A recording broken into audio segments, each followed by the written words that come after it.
funny to think, isn't it, when you look back in history, as I often say here on the show, you look back and you realise that actually nothing is totally different.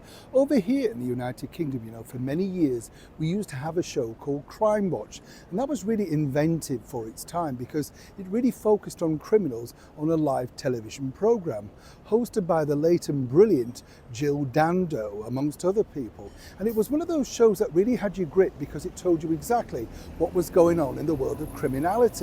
But did you know, on this day in 1933, the BBC for the very first time decided to enlist the help, or the police enlisted their help, to try and get a man who they were looking for who was on the run.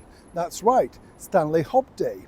And this was seen as really groundbreaking when you think, because suddenly you are enlisting the BBC, the pilot of the airwaves, all that sort of stuff.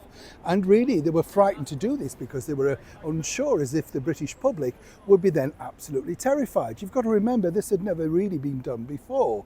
Literally broadcasting over the airwaves, if you see this man, don't approach, that sort of thing.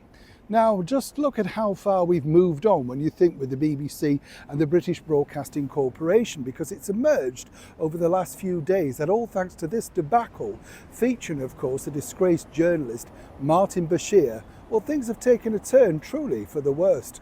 Let me explain. Hi, morning, nice to see you today. Thank you so much as ever for your time. It is nice to have your company. It's always good to share these stories, I believe, because we really should know more about what's going on in the world. And we do, don't we? I think you and I would agree that we're more informed than ever before, all thanks to the world of social media. But is it the right media? And of course, is it truthful? As I've often said here on the show, I report to you what I've been told via various reports and various information that I have access to that a lot of people don't, and that's where it becomes interesting. Now, this particular story, as we all know too well about Martin Bashir and the disgraced criminality that he used in luring the late and beautiful Princess Diana into believing certain aspects of her life were in fact in danger, when it really just turned out that he wanted to win an award, and more importantly, thought by interviewing the most famous woman on the planet, he would be remembered. Boy, how he's been remembered. Now it's emerged that the BBC spent over £600,000 plus more on keeping the files secure. You will remember late last year a judge ordered the files be opened and all the emails etc. so that people could see exactly what had gone on.